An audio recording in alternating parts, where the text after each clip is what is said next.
grupis arutades mingisuguseid küsimusi vahepeal?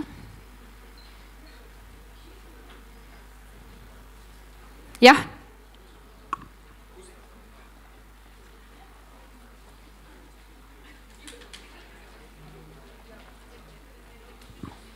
Kust psühholoogi numbrit saab? Ma pärast annan. Pärast saate mitu tükki lausa. Aga juba võite kirjutada kuhugi üles sinuabi.ee. Sealt leiate päris mitu neid. Kes tahab veel küsida, tulge jookske siia.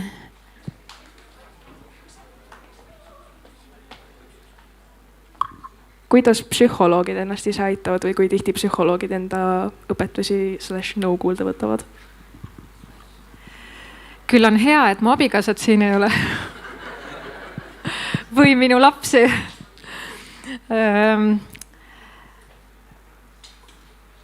Psühholoogid käivad ka psühholoogi juures. Ehk siis see on mõnes mõttes nagu selline asi, mis käib selle eriala juurde. Et psühholoogid käivad supervisioonis, kus nad siis teise sama valdkonna spetsialistiga või superviisoriga siis arutavad enda toimetulekut tööalaselt. Aga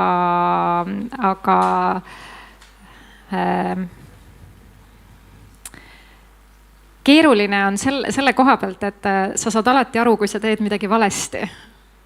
Et ei ole võimalik nagu peituda selle taha, et aga ma ei teadnud. Et ma tean ja ma tean väga hästi ja tunnen ära selle väga hästi, kust midagi mööda läheb. Nii et seda siis psühholoogid üritavad jälgida. Mõnikord oleks lihtsam, kui ei jälgiks ja kui ei saaks aru, et jälle panin mööda. Aga pärast mu õde istub siin 3. reas. Küsige tema käest. Nii, kas on veel küsimusi?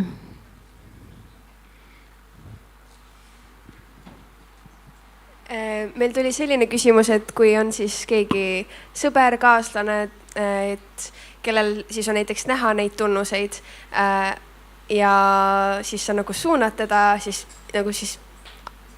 professionaali poole, aga ta ei taha minna, sest näiteks on olnud halvad kogemused või midagi. Et kuidas siis käituda? Ja sellist olukorda ju ette tuleb ka, et punkt 1 on see, et ei tohi loobuda ja alla anda ja ei tohi öelda, et okei, ära siis mine, vaid pigem julgustada edasi otsima ja öelda, et kui sulle ühes kohas ei sobinud, siis otsime kellegi, kes sulle sobib, aga et ühesõnaga olla natukene selline võib-olla selline ebamugavalt mugav peale käia. Ehk siis see, et sa ei jäta seda inimest üksinda ikkagi, vaid ikkagi julgustad teda, küsite temalt kogu aeg, kuidas tal läheb ja julgustad teda ikkagi abi otsima ja kas või otsid temaga koos. Et kindlasti seda inimest nagu üksinda ei tohi jätta. Ja siis teine küsimus on ka, et kui siis näiteks keegi räägib sulle enda muresi ja kas või käib ka samal ajal psühholoogi juures, aga ka sinule näiteks ka, et mingi igapäevasid asju midagi, et kuidas ise siis sellega hakkama saada, et kas siis, täpselt see on siis nii-öelda seesama nii-öelda justkui psühholoog olemine, aga et kas siis nagu kas selle teise inimese muresi võib nii-öelda oma siis sellele psühholoogile või tugiisikule edasi rääkida, sest see on ju ka konfidentsiaalsus, et sa ei tohi rääkida seda, mis sulle räägitakse, aga samas kui need jäävad sulle hinge peale, et kuidas siis sellega toime tulla? Väga hea küsimus. Kui sa käid ise ka psühholoogi juures, siis oma psühholoogile võib kõike rääkida, sest psühholoog hoiab konfidentsiaalsust. Oma pastorile võib kõike rääkida, sest pastor peab ka hoidma konfidentsiaalsust. Aga mida ma olen näinud mõnikord tehakse on see, et näiteks koguduse inimeste hulgas, et keegi tuli ja rääkis mulle midagi. Ja siis ma lähen kuskile palveteenistusele või palvekoosolekule ja ütlen, et nüüd me peame meie venna pärast palvetama, sellepärast teate, tal on vot sellised ja sellised mured ja me toome need Jumala ette. Ehk siis väga pühas nii-öelda õhustikus tegelikult rikutakse konfidentsiaalsust. Sa võid ise selle pärast palvetada, aga sa ei tohi seda ikkagi nagu teistele isegi mitte palvetamise õhkkonnas või palvetamise keskel jagada. Aga siis tuleb leida keegi, kes aitab mul sellega toime tulla, kas siis minu vaimulik või minu psühholoog, sest need on kaks ametit, kus konfidentsiaalsus kehtib. Aga ma ei tohi lõpuks ka võtta vastutust teise inimese elu eest. Et mõnikord meile tundub, et kui ta räägib mulle oma asju, siis ma justkui olen sellest nii palju osa, et ma ei suuda seda enam välja lülitada. Et lõpuks tema ikkagi vastutab oma elu eest ise, ma pakun talle abi, aga tema teeb ikkagi oma otsused. Et seda tuleb vaadata, et ma nagu liiga palju seda koormat ja vastutust enda peale ei võtaks. Aga see on keeruline olukord niikuinii.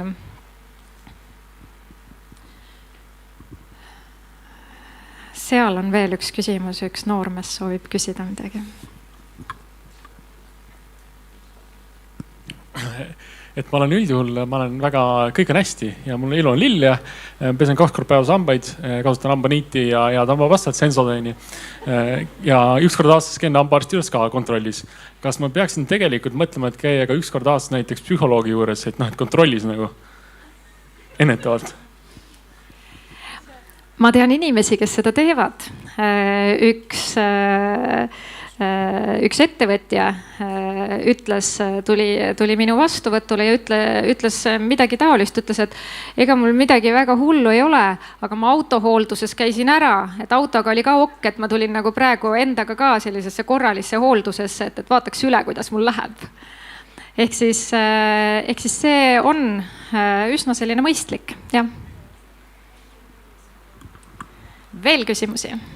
Mul on selline provokatiivne, ma tegelikult tean vastust, aga Jumal on loonud inimese nagu keemialaborina. Et tegelikult kõik, mis me nagu, näiteks kui sul on köha, siis antakse antibiootikumi, siis tuju on millegi pärast halb on ju. Ja kõik, mis me sisse sööme, kell 11 õhtu Burger Kingil mingis asju on ju ja et kuidas nüüd noorsootöötajana sellist sinna alla sekkuda, sest ta tegelikult elab kodus on ju, me ei reguleeri seda ju. Ega me ei saagi teise inimese koju minna ja talle ettekirjutusi teha. Aga mida me saame teha? Me saame oma noortetöös, oma noorteõhtutel, me saame nendel teemadel rääkida. Ja kui on mingi selline noor, kelle puhul mul on ikkagi, tekib selline tunne, et tõenäoliselt tal vist on depressioon või tõenäoliselt ta ikkagi vajab abi, tal on midagi kehvasti. Ma olen temaga rääkinud sellest, et ta võiks kuhugi pöörduda, siis meil on kohustus kas siis võtta ühendust selle noore inimese vanematega või kui on olukord, kus võib-olla ei ole need vanemad siis, ma ei tea, kas turvalised või võib-olla need vanemad ei mõista seda, et see noor inimene vajab abi või midagi teistmoodi teha, siis on selline telefoninumber nagu 116 111. See on lasteabi telefoninumber. Ma ütlen veel kord, 116 111. Kui te guugeldate lasteabi, siis te kohe leiate selle ka. Ja sealt lasteabi telefonilt saab alati ka anonüümselt nõu küsida. Olen noortetöötaja, mul on mure ühe oma noore pärast, kellel on selline ja selline seis, mis ma peaksin tegema. Ja nemad seal siis annavad nõu, kuhu pöörduda või mida edasi teha. Meie noortetöötajatena ei ole psühholoogid ega psühhiaatrid ega arstid. et me oleme toeks ja oleme nende noorte kõrval, anname nendele võib-olla selliseid häid mõtteid, terve eluviisi kohta mingisuguseid nõuandeid. aga kui selle noorega on asjad juba tõsised, siis me ei tohi jätta seda ainult enda teada ja enda vastutuseks. Et siis on vaja lisaabi otsida. Ehk siis esimene peaks olema kontakt lapsevanematega. Kui see ei õnnestu, siis lasteabi telefonilt nõu küsida. Nemad juhendavad edasi konkreetse juhtumiga seoses.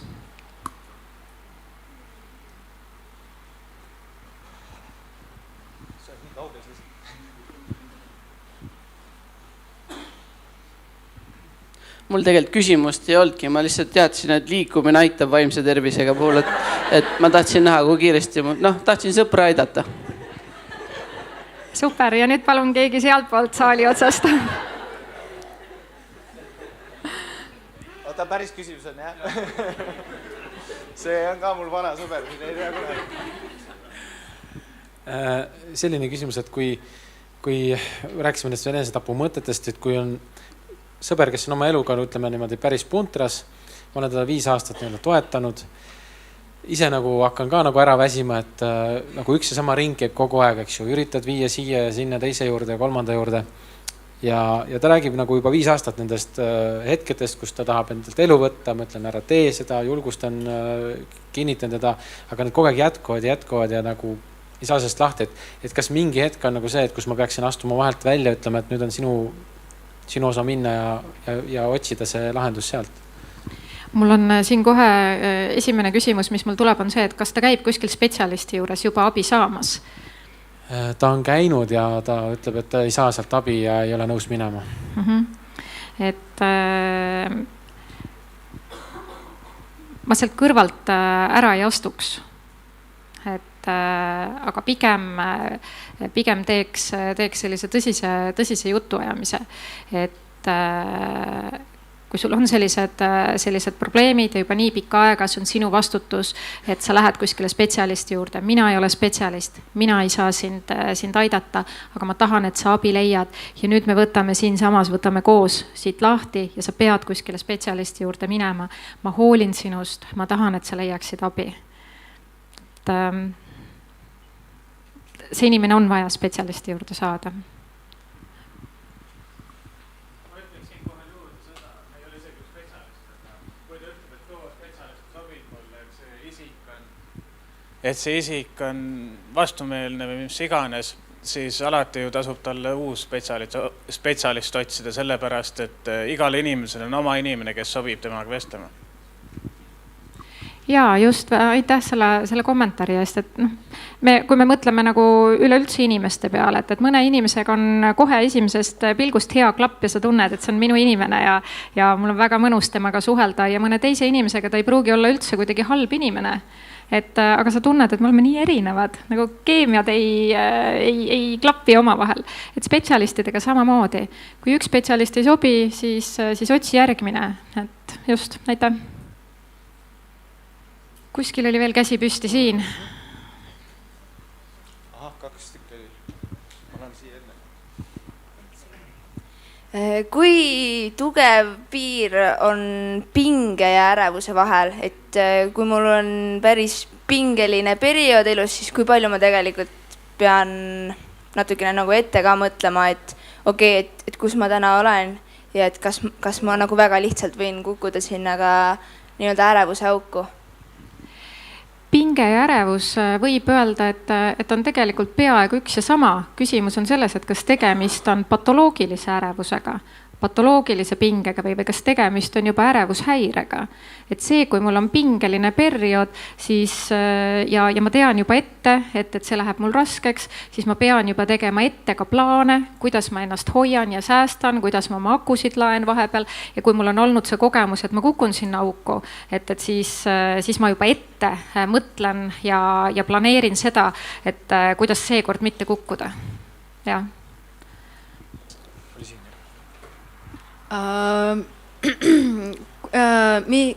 Mida ma peaks tegema, kui mu sõbral näiteks lihtsalt keset tänavad lihtsalt hakkavad paanikahood pihta lihtsalt lampi? sa ei saagi mitte midagi muud teha, kui olla tema kõrval ja olla tema kõrval senikaua, kuni tal paanikahoog mööda läheb.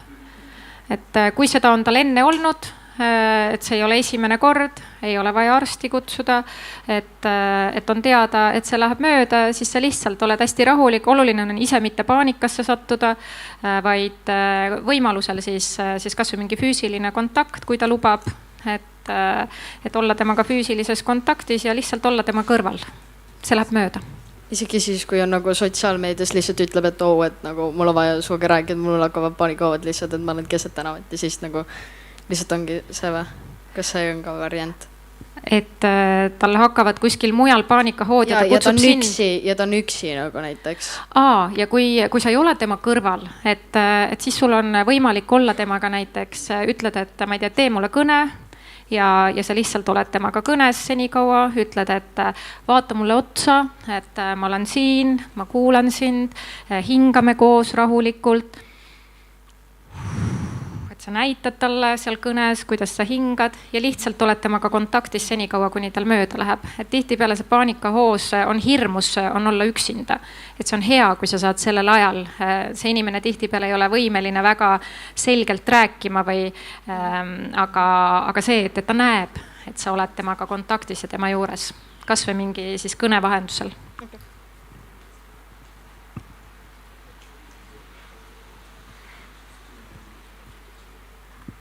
Mul ei ole küll küsimust, aga ma tahtsin selle paanikahoo koha pealt ütelda, et isiklikus kogemuses ma tean, et näiteks mingi jaheda asja katsumine aitab seda väga hästi maandada, et ükskord mul sõber käskis lihtsalt nagu maha pikali panna, et siis see aitas väga hästi maandada külma põranda peale. Et kui on midagi jahedat, mida ma ei tea, puutuda või mis iganes. Just. Ja guugeldage, kuidas toime tulla paanikahooga ja te leiate väga erinevaid nõuandeid. Üks on kas või sama selle mingi jaheda eseme puutumine. Et inimesed on hästi erinevad ja inimestele mõjuvad väga erinevad asjad. Aga et kellel näiteks on paanikahood, siis see võiks teha endale lausa mingisuguse nimekirja. Et otsidagi internetist erinevaid soovitusi ja teha endale kuskile telefoni mingisuguse nimekirja, mida proovida ja mida siis vaadata, et mis mulle mõjub ja mis mulle hästi aitab. Ja. See tuletas meelde, et ma olen noorsootööd õppimas Viljandis ja kui te tahate õppima minna noorsootööd, siis minge Viljandisse, see äge kool. Aga see oli riskinoorte aine ja siis seal õpetati seda, et vedelik aitab välja viia, ehk siis anna talle juua, et see pidi võtma selle stressihormooni, mis tekib vist, ma täpselt ei tea, et see võib selle välja, mis keemiliselt tekib, on ju, et anna talle juua ja siis sport aitab fikistele välja. Aga ma kuulsin ka, et mingi survestamine, kallistamine, see pidi kosadele aitama. Ja üks küsimus, võtame siit viimase küsimuse, siin oli veel. Nii, tere. Tahtsin küsida, et kuidas tulla toime nagu kristlasega, kes on uuesti sündinud kristlane täielikult, aga tal on nagu depersonalisatsioon. Kuidas teda suunata, sest ta on sellega nagu võidelnud. Ta on käinud üritanud abi saada, tegelikult ei saa abi. Ja ta on hullumas tegelikult oma mõtetes üksipäini. Ja tal on ka raske nagu sõprusuhteid leida. Ja ise inimlikult ma ainult oskan tõest palvetada. Aga kas on veel midagi, mida saaks teha? See, mida sina saad teha, on teda kuulata, kui ta sulle räägib ja tema eest palvetada. Aga kindlasti on sellel inimesel vaja leida endale selline spetsialist, kes selle teemaga tegeleb. Depersonalisatsioon on väga tõsine psüühikahäire, mis vajab kindlasti spetsialisti sekkumist. Oskate kohe näiteks soovitada, kus see spetsialist leida, sest ta on otsinud igalt poolt, aga pole olnud. See on psühhiaatri pärusmaa. Psühhiaatritele meil on Eestis üsna keeruline aega saada. Alustada võib näiteks oma perearstist. Oma perearst teeb psühhiaatriga e-konsultatsiooni ja siis on võimalik saada lihtsamini siis psühhiaatri vastuvõtule. Nii et oma perearstist võib alustada. Selge. Nii, aga väga palju küsimusi tuli juba selle kohta, et kuidas toime tulla. Vaatame siit siis ka edasi. Et kui me räägime läbipõlemisest, siis läbipõlemise puhul on oluline hoida või läbipõlemise ennetamiseks on oluline hoida oma elu tasakaalus. Ehk siis isiklik elu ja kohustused.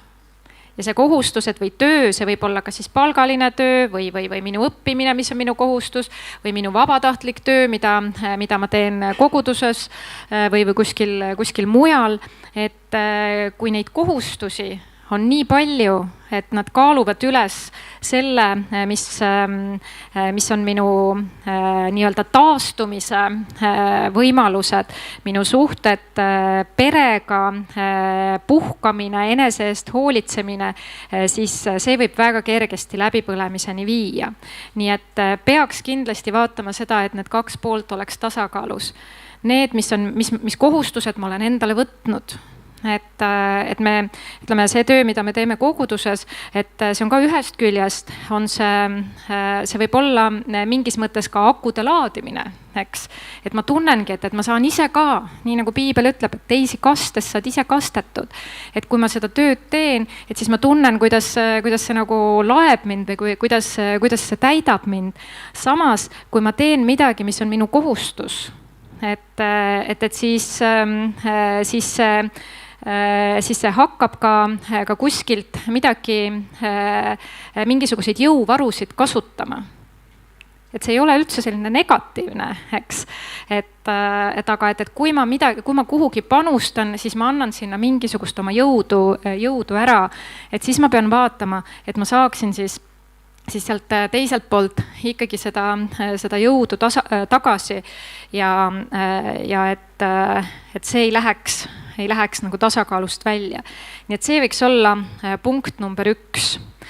Nüüd veel oluline, ma panin siia, ma arvan, et te olete enamus seda meelerahu palvet kuulnud, aga võib-olla vaatame koos selle üle. See on üks väga vana palve, mis ütleb siis nii. Andku issand mulle meelerahu, leppida asjadega, mida ma muuta ei saa.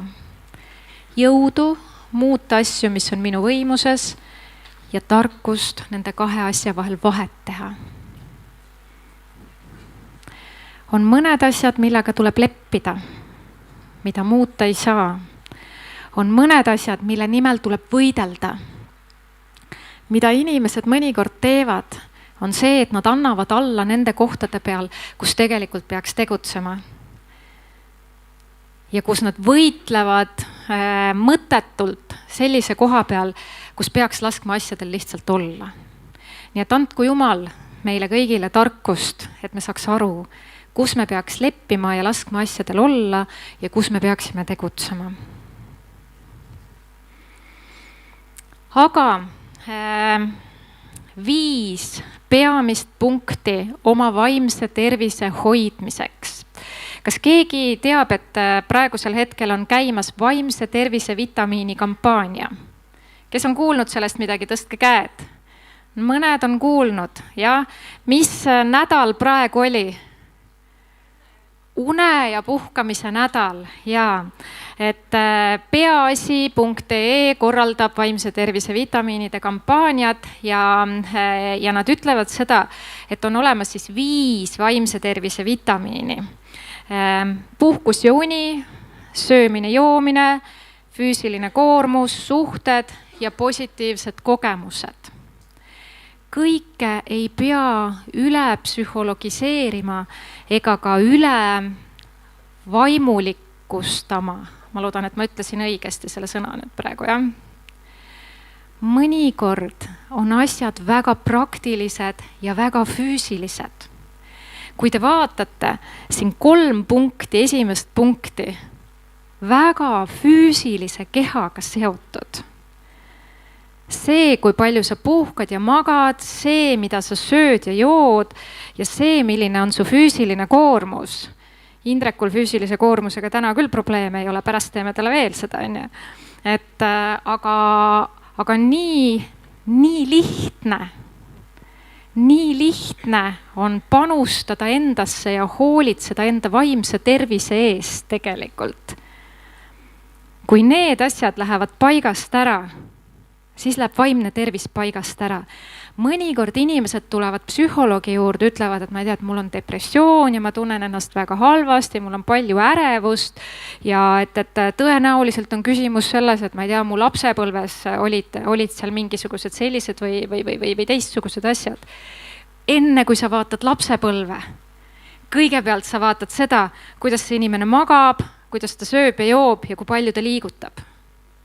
Kõige elementaarsemad asjad, kõige esimesed asjad, mida on vaja enese eest hoolitsemisel teha. Nii, puhkus ja uni. Küsimused meile kõigile. Küsi enda käest, kuidas su unega on, kuidas sa magad, kui palju sa magad ja kas sa puhkad välja.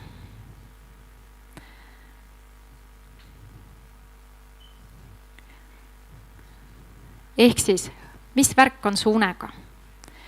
Väga suur probleem on inimestel unepuudus, väga palju halba psüühilist enesetunnet tuleb sellest, et me ei maga piisavalt.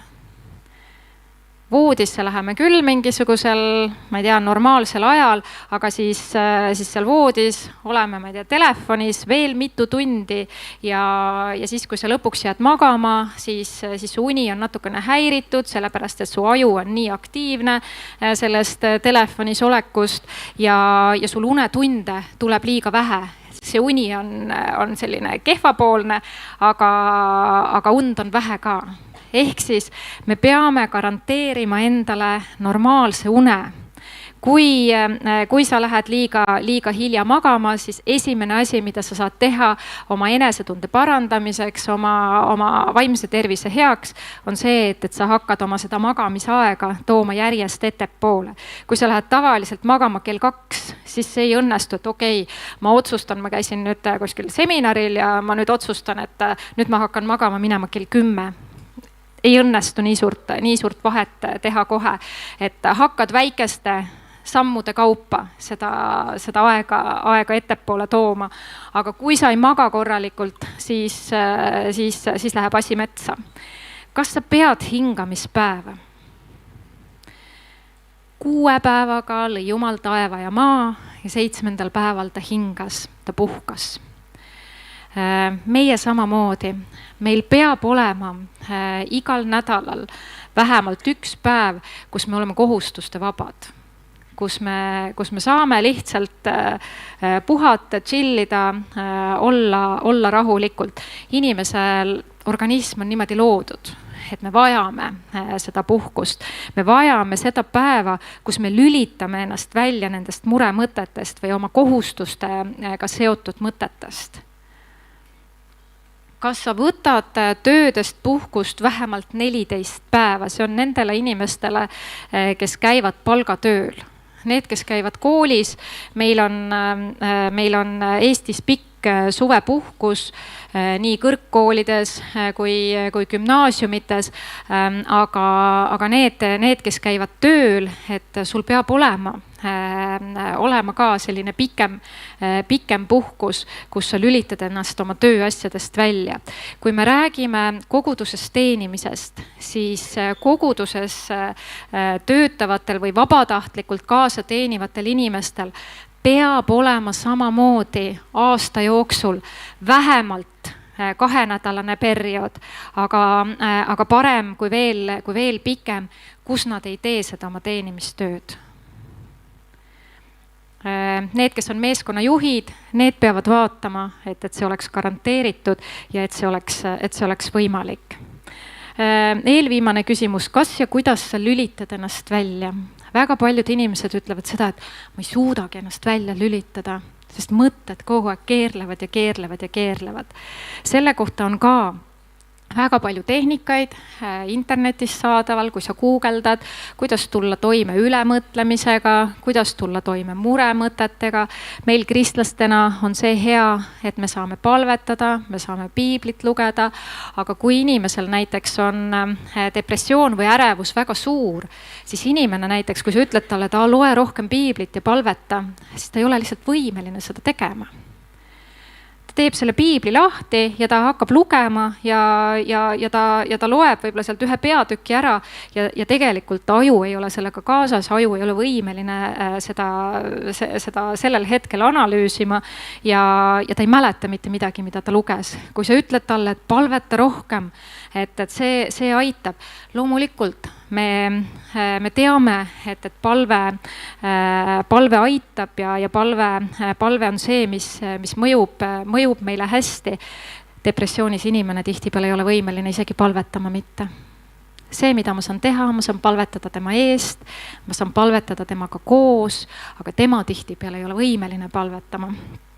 Nii et välja lülitamine siis jah, et kuidas ma seda teen. Sooloretriit, see on ka selline äge värk, mida eriti need inimesed, kes igapäevaselt palju suhtlevad, peaksid endale täitsa teadlikult võimaldama üksi olekut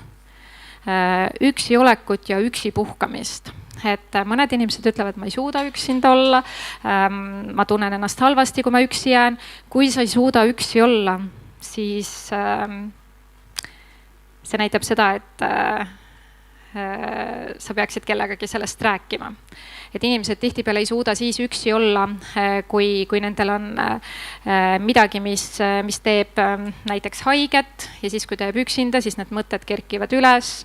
Nii et, aga muidu sooloretriit ehk siis üksinda puhkamine, see on ka see, et me kristlastena, et oleme mina ja Jumal kahekesi. Et ei ole kogu aeg teisi inimesi ümber. Mina ja Jumal. Ja see, et ma ka üksinda kuskil võtan aja maha ja mõned inimesed lähevad siin kuskile palverännakule ja mõned inimesed võtavad, et see on päev, kus ma olengi üksinda või kui sa saad kas või mingisuguseid selliseid väljaastumisi sellest rahvamassist, mis su ümber on teha. Kuidas sa saad seda teha, kui sa oled näiteks kuskil, ma ei tea, koolis või töö juures ja seal on palju inimesi ja sa tunned, et seda kõike on nii palju, et ma lihtsalt väsin ära sellest, et siis on võimalik näiteks see, et kas sa paned endale klapid pähe või sa lähed kuskile ja sa lihtsalt 1 minut, sa paned aja käima ja 1 minut sa lihtsalt hingad.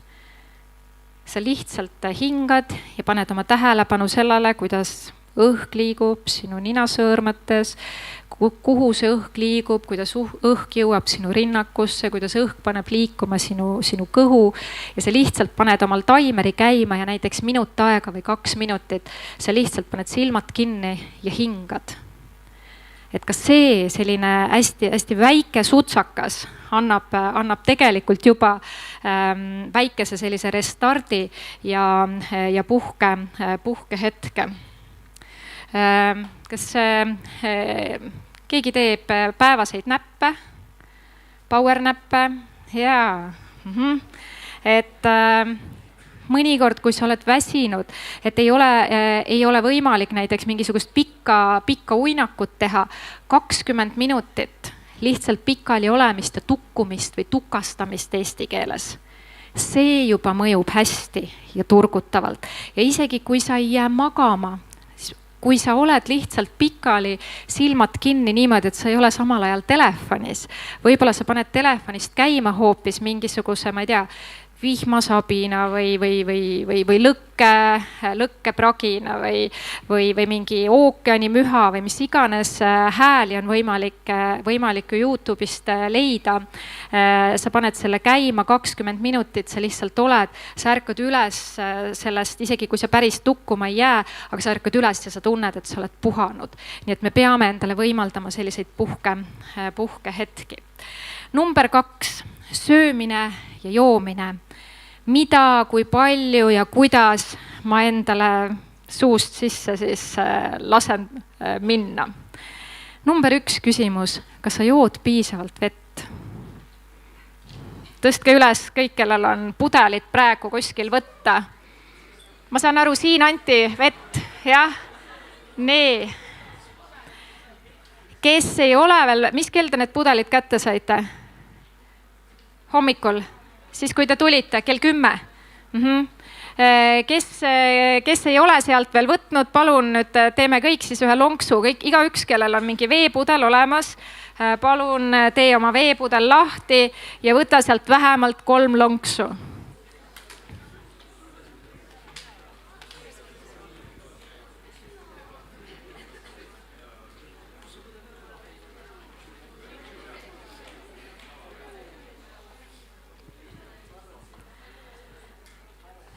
Me joome liiga vähe vett, meie organism on tihtipeale kroonilises veepuuduses ja siis meil hakkab pea valutama ja siis meil läheb tuju pahaks ja siis me väsime ära. Nii et väga lihtne. Kas sa saad piisavalt toitaineid ja vitamiine on küsimus. Käed püsti, kes võtavad iga päev D-vitamiini. D-vitamiini, D nagu diivan. Nii, umbes pooled. Need, kes ei võta iga päev D-vitamiini, siis kui sa lähed siit põlevalt pirnilt ära, mine apteegist läbi ja küsi apteekri käest, et kui palju D-vitamiini ma peaksin võtma ja osta endale üks D-vitamiin. Et meie kliimas on see väga vajalik. Need, kes elavad kuskil soojal maal, nad ei tea D-vitamiinist mitte midagi.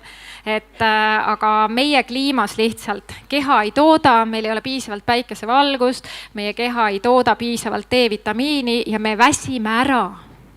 Me tunneme ennast kehvasti, ehk siis mõnikord see halb enesetunne ei ole üldse mitte mingisugune depressioon. Mõnikord see halb enesetunne on hoopis mingisuguse vitamiini puudus, rauapuudus, ferrum, raud. Rauapuudus tekitab tohutut väsimust. B-vitamiinide puudus tekitab närvilisust. Magneesiumi puudus võib tekitada närvilisust. Ja neid vitamiine on veel, et me peame vaatama, et me toituksime tervislikult, et me saaksime kätte kõik vajalikud vitamiinid. Enamus vitamiine on võimalik kätte saada tervisliku toitumisega. D-vitamiini ei ole võimalik Eestis saada tervisliku toitumisega. Seda tuleb võtta eraldi juurde. Aga kui sa tunned ennast kuidagi väga kehvasti ja kurnatuna, võib-olla peaks minema ja käima perearsti juures ära ja perearst juba teeb sulle mingid vereproovid ja ütleb, et sul on see vitamiini puudus, et ja hoopis selles on küsimus. Nüüd räägime korraks ka antidepressantidest. Antidepressandid on tabletid siis või ravimid, mida antakse siis kas depressiooni või ärevuse puhul, kui muud asjad ei ole toiminud.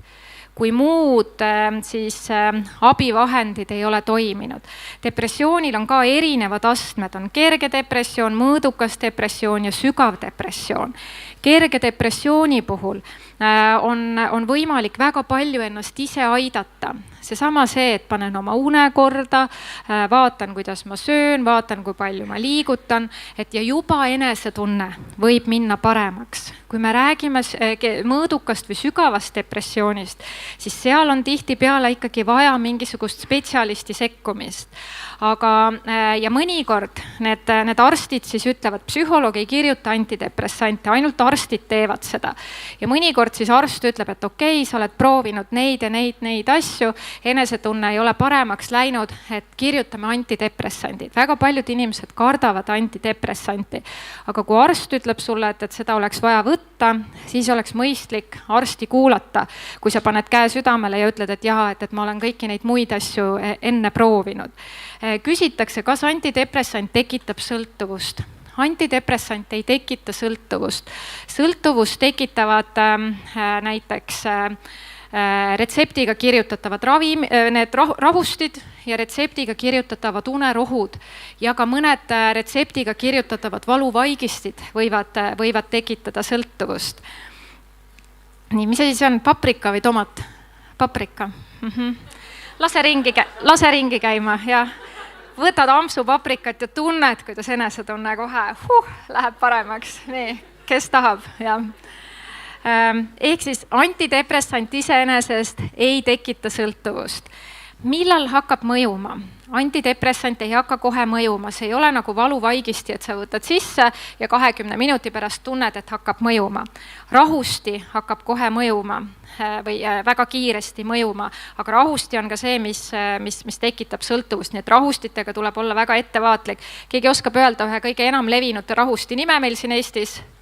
Xanax, just, ja et vot sellega on see, et sa võtad selle sisse ja umbes poole tunni pärast sa tunned, et noh, et selline natukene nagu pilves olek või natuke nagu selline zombi tunne tuleb peale. Aga see mõju kestab mõned tunnid ja sellega peab olema väga ettevaatlik, ehk siis see võib tekitada sõltuvust. Aga antidepressandiga on siis nii, et mõned inimesed võtavad 2 päeva, ütlevad, et mitte midagi ei aita, ainult hullemaks läheb, sellel ei ole mõtet. Antidepressandid hakkavad mõjuma alles seal võib-olla nädala-paari, mõned lausa mitme nädala pärast. Esialgu võivad tekkida hoopis mingisugused kõrvalnähud, pea hakkab ringi käima ja tekib mingisugune, ma ei tea, väsimus või uimasus või midagi sellist. See tavaliselt läheb esimese nädalaga üle. Kui sul ei ole läinud paari nädalaga need kõrvalnähud üle, siis sa lähed lihtsalt oma arsti juurde, kes sulle need välja kirjutas ja sa ütled, et näed, mul on juba 2 nädalat olen võtnud, ikka on nii ja ta lihtsalt otsib sulle teistsugused antidepressandid. Et antidepressante on väga erinevaid, mõni vahetab mitu korda enne, kui leiab midagi, mis sobivad. Antidepressanti ei võeta kunagi, ma ei tea, 1 kuu. See on täiesti mõttetu. Antidepressanti võetakse miinimum 4-6 kuud ja siis ka arst ütleb, kuidas sa hakkad seda niimoodi rahulikult vähendama. Mõned inimesed võtavad aasta. Aga ma ütlen veel kord, et antidepressant ei ole depressiooni puhul esimene valik. Alati tuleb proovida muid asju enne ja siis arst alles otsustab. Nii et see, et sa lähed oma depressiooniga, lähed arsti juurde, ütled, et mul on depressioon, andke mulle rohtu, see ei toimi. Et kõigepealt tuleb vaadata, mis need 3 asja olid. Esimene uni, teine ja 3 liikumine, just. Sa pead need asjad kõigepealt endal üritama korda saada ja alles siis saab hakata edasi mõtlema rohtude peale. Nii, ja siin 2 viimast küsimust nüüd veel. Kas sul on aega söömiseks ja söögi nautimiseks? Tihtipeale, kuidas me sööme väga kiiresti, me sööme käigu pealt, me sööme niimoodi, et me samal ajal vaatame telekat või samal ajal oleme telefonis, et sööki tuleks nautida, sööki tuleks kõigepealt vaadata, sööki tuleks kõigepealt nuusutada, sööki tuleks enne suhu panemist. Sa pead enne suhu panemist, sa pead sööki vaatama ja proovima, mis lõhn tal on. Ja siis sa paned suhu ja siis sa rahulikult seda mälud ja sööd niimoodi, et sa ei kiirusta. Nii et küsimus sulle, kas ja milliseid muutuseid peaksid sisse viima oma söömisharjumustesse? Oluline küsimus. Number 3, füüsiline koormus. Öeldakse seda, et füüsiline koormus on looduslik antidepressant. Ma olin eile haridusministeeriumi inimestega koos ühel koosolekul, rääkisime vaimsest tervisest ja haridusministeeriumi esindaja ütles, et kuna ikkagi järjest uuringud näitavad seda, kuidas füüsiline koormus ja liikumine, kuidas see on nagu niivõrd seotud vaimse tervisega ja heaoluga, et nad kaaluvad praegu täitsa tõsiselt seda, et koolidesse viia sisse kohustuslikult kehalise kasvatuse tunnid igale päevale. Praegu on vist palju, 2 tundi nädalas vist, on ju? Ja. Te jõuate, haridussüsteemis liigub asi nii aeglaselt, et te jõuate oma koolid ära lõpetada enne kui see toimub, aga seni mitu tundi nädalas sa füüsilist koormust oma kehale annad? Palju. Okei, siis on hästi, siis sinu pärast me ei pea muretsema. Aga meil on ülekaalu pandeemia. meie inimesed liiguvad nii vähe, meie inimesed on nii palju ülekaalulised, aga vähene liikumine on otseselt seotud inimese heaolu ja enesetundega. Sul oli küsimus?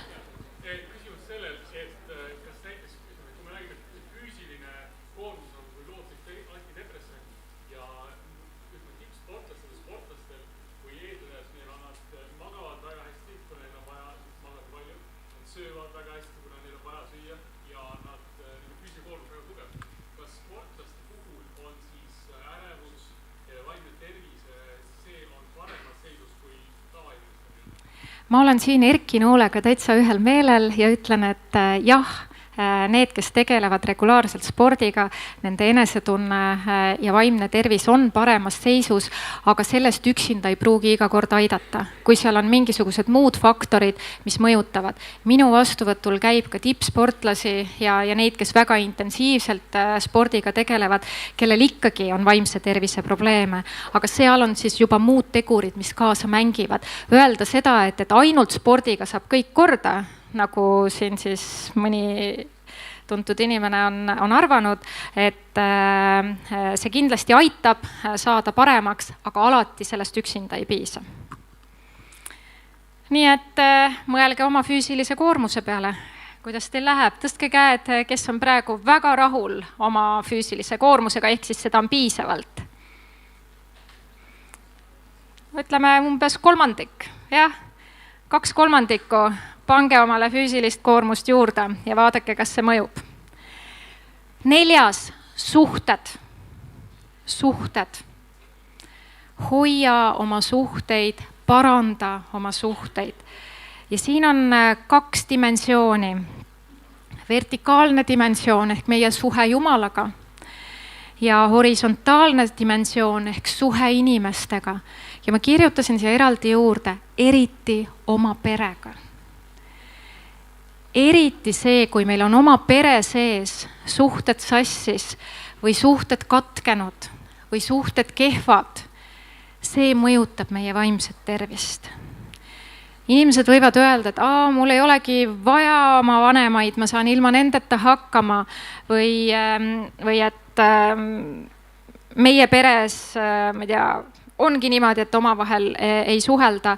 See tegelikult ei toimi. Oma perest ei õnnestu põgeneda. Oma perest ei õnnestu põgeneda. Teie noored, kes tulevad teile noorte töösse, et seal te näete ka väga sageli, kuidas noored on konfliktis oma vanematega. Teismeliste puhul see, et tekib mingi vastuseis oma vanematega, on tegelikult täiesti normaalne arengu osa. Meie kui noorte juhtide asi on aidata noortel nende konfliktidega toime tulla, aidata neil võib-olla neid konflikte ka lahendada, aidata natukene seda trotslikkust maha tõmmata, aidata natukene oma vanemaid mõista. Mõnikord mõni noor tuleb minu juurde ja ütleb, et läksin oma emaga tülli. Ma küsin, miks te tülli läksite? No sellepärast, et ta lihtsalt kiusab mind. Küsin, su ema kiusab mind, kõlab väga tõsiselt, või kiusab sind, kõlab väga tõsiselt, et mis su ema siis teeb? Ta käsib mul iga päev kell 11 kodus olla, aga teised võivad olla hoopis kauem väljas. Okei, et sa arvad, et su ema käsib sul olla kell 11 kodus, sellepärast, et ta tahab sind kiusata? Jah. Küsin, mis sa arvad, kas on veel mingisuguseid põhjuseid, miks su ema võiks käskida sul kell 11 kodus olla? Ja siis ta mõtleb natukene ja siis ta tavaliselt ütleb, et ma ei tea, võib-olla ta muretseb. Okei. Üks variant on see, et ta tahab sind kiusata. Teine variant on see, et ta võib-olla muretseb, kas on veel mingeid põhjuseid, miks ta tahab, et sa oleksid kell 11 kodus. Ehk siis see on see, mida me saame teha noortega ka. Et me aitame nendel aru saada natukene oma vanematest. Aga oluline on nüüd see, et me ei tohi jätta ennast üksinda, sellest me rääkisime siin depressiooniga seoses ka või muude halbade mõtetega seoses. Ära jäta ennast üksinda. Sul peab olema sinu pere ja vähemalt üks inimene väljaspool peret, kellega sa julged rääkida asjadest nii, nagu nad on. Ja kui see ei ole nii, siis küsi abi. Otsi abi, aga suhe Jumalaga ja suhe esmalt oma perega ja teiste inimestega, kellega sa lähemalt kokku puutud, see mõjutab sinu enesetunnet väga olulisel määral. Nii et 3 küsimust sulle. Kellega sa räägid päris asjadest? Kellega sa julged olla haavatav? Ja kellega sul on lihtsalt fun? Ja 4. küsimus, kas sa oled rahul oma peresuhetega?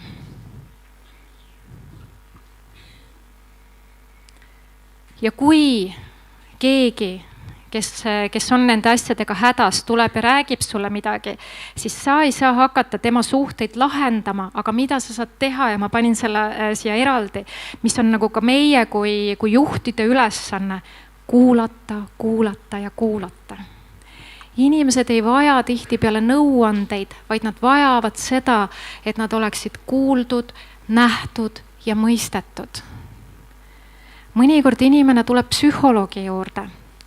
Mu vastuvõtt kestab, ütleme, umbes tund aega. Mul tuli üks noor inimene, ja ta terve selle aja rääkis ja teate, ma ei saanud öelda midagi muud kui ainult seda, et ah soo, okei. Ah soo, okei. Ah soo, okei, just. Ja vaadake, kui lihtne on psühholoogi töö, eks ju. Aga ta lihtsalt rääkis nii palju. Kõik inimesed ei ole valmis rääkima. Mõnda inimest sa kangutad tükk aega, enne kui ta on üldse suudab midagi öelda. Aga mõni inimene räägib väga palju ja siis oli koputus uksele, uus inimene tuli, see inimene, kes oli seal rääkinud, tõusis püsti ja siis ta veel pühkis oma käed veel kuidagi niimoodi puhtaks, ma ei tea, miks ta seda tegi ja ütles, et sinuga oli nii hea rääkida, mul läks kohe hulga kergemaks. Nii et tuleb olla oskuslik kuulaja, jätke see meelde, assoo, okei, ja töötab väga hästi. Ära sega vahele, ära anna nõu, ära jaga oma kogemusi, kui inimene tahab sinu nõu ja sinu kogemusi, siis ta küsib seda, kui ta ei küsi, siis lihtsalt kuula. Nii, ja kust saada abi? Koguduses meil on võimalik pöörduda oma pastori poole, vaimuliku poole, kes... Nii, kas see oli mingi sõnum, et Karmen aeg hakkab läbi saama? See oli sõnum, et Karmen aeg on läbi. Ja, nii, aitäh. Vaimulik, mõnikord ka superviisor või väga moodsa sõnaga coach. Te olete kuulnud, on selliseid inimesi, et kasutage neid võimalusi. Teiseks me juba rääkisime perearstist, psühholoogi ja psühhiaatri juurde on tihtipeale keeruline aega saada. Pöördu oma perearsti poole, kes aitab sul sinna aega saada. Sinuabi.ee, see on portaal, kuhu on siis koondatud kristlike nõustajate andmed. Te nägite, seal väljas oli ka suur roll-up sellest, eks. Ragne Lehvita. Ragne teab kõike sinu abist ja sellest, kuidas sealsete spetsialistidega kontakti saada. Kirjuta endale üles sinuabi.ee, sa sealt leiad siis ka, kui sa vajad just kristliku taustaga nõustajat. Peaasi.ee, Eestis üks parimaid ja põhjalikumaid vaimse tervisealaseid portaale. Sa leiad sealt infot selle kohta, kuidas üldse aru saada vaimse tervise probleemidest, sa leiad sealt infot selle kohta, kuidas teisi aidata vaimse tervise probleemide puhul, aga seal on ka nõustamisvõimalus. Seal on tasuta nõustamisvõimalus minu arust kuni 26-aastastele inimestele, et minge sinna, uurige. Ja telefoni teel, kes on kuidagimoodi seotud noortega, siis koolipsühholoogide nõuandeliin 1226 eesti keeles, 1227 vene keeles. Iga kuu ühel teisipäeval on see ka ukraina keeles olemas, aga eesti keeles siis 1226 ja kui teil tekib ka oma noorte töös mingisuguseid muresid või küsimusi teatud noortega, ma ütlen veel kord, kui on juba see ohukoht, et see laps või noor vajab abi ja siis helista lasteabi telefonile 116 111, aga kui sa tahad nõu küsida, et kuidas mingis olukorras ütleme paremini toimetada või midagi sellist, siis helista sinna 1226 ja seal psühholoogid vastavad ja sinna saavad helistada siis nii noored kui lapsevanemad, kui noortega töötavad spetsialistid. Nii et ära jäta ennast nende probleemidega üksinda. Aga 5, kordame üle kõigepealt. Number 1 oli mis? Magamine ja puhkus. Number 2, söömine, joomine. Number 3, liikumine. Number 4, suhted. Ja number 5, positiivsed kogemused. Igal inimesel on oma positiivsed kogemused või sellised viisid, kuidas ta laeb oma akusid. Et pööra oma naabri poole ja ütle 3 sellist tegevust, mis sinul akusid aitab laadida, mis teevad sul tuju paremaks, mis aitavad sul ennast turgutada.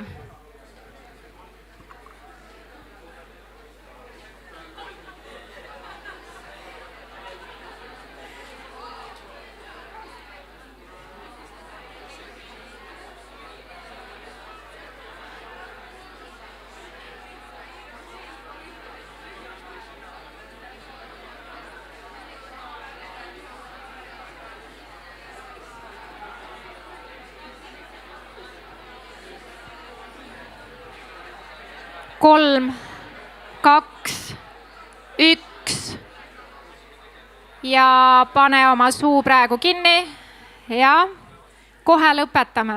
Ja väga soovitan. Ja ma rääkisin enne sellest, et need, kes on hädas paanikahoogudega, et tee omale nimekiri, mis mõjub. Tee omale kuskile telefoni nimekiri tegevustest, mis aitavad sul tuju paremaks saada, mis aitavad sul enesetunnet paremaks saada. Ja kui sul tuleb kehv päev ja meil kõikidel tuleb mõnikord, tuleb selline kehv päev, siis sa võtad selle nimekirja sealt ette. Miks seda nimekirja on vaja? Sellepärast, et kui meil on kehv päev, siis meie aju on sellel nii-öelda negatiivse emotsiooni lainel ja aju ei ole väga loov midagi välja mõtlema. Siis sa võtad selle nimekirja ette, kuhu sa oled kirja pannud need tegevused, mis sulle hästi mõjuvad ja sa hakkad kas või sealt nimekirjast järjest neid tegevusi tuimalt tegema. Lihtsalt hakkad tegema, vahet ei ole, et ei taha, vahet ei ole, et tuju ei ole, aga et annad endale neid positiivseid kogemusi, mis oleks hästi oluline.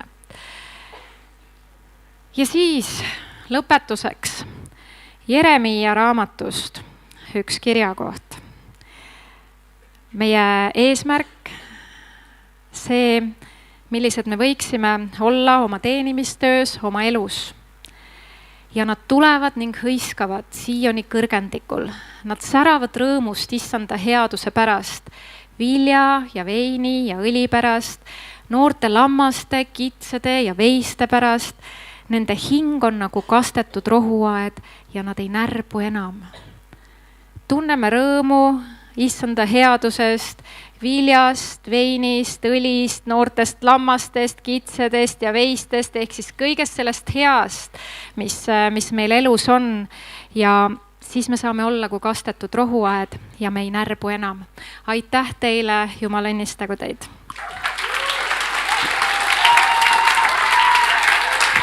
Ja, aplaus jätkub. Suur tänu.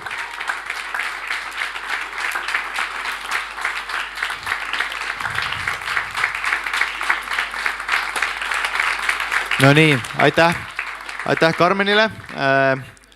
Tegelikult on olnud ka imetlusväärne näha sinu teenimistööd selles professioonis, kus sa oled. Et tegelikult Karmen on ka väga tunnustatud mitmel viisil erinevates ühingutes, ka riiklik aupreemia tuli mingid aastad tagasi, nii et see on eriline ja see on olnud õnnistus, et sa said tulla. Me teame, et me ei suutnud katta väga paljugi, ometi me tunneme, et me saime väga varustatud, nii et aitäh veel kord. Ja meil ka pärast üks tore abiline annab ühe tänu sulle kaasa enne, kui sa lähed. Nii et üks aplaus veel ja siis ma ütlen paar välja juhatavat asja.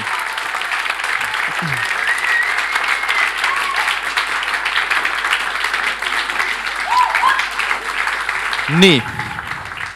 Siit edasi on niimoodi, et meil programmis tuleb küll vaba aeg aga kui sa tunned, et need teemad olid olulised, sul on vaja veel rääkida kellegagi, küsida mingit abi, nõu, infot, võib-olla nii kaua, kui Karmen on veel ka siin majas, äkki õnnestub midagi veel küsida, olenevalt tema ajalisest võimalusest, aga ka Ragne on meil siin, sinu abi on välja toodud. Nii et kasuta neid võimalusi ja sa võid ka seda vaba aega kasutada ka, et reflekteerida edasi, rääkida, arutada, panna mingid samme paika.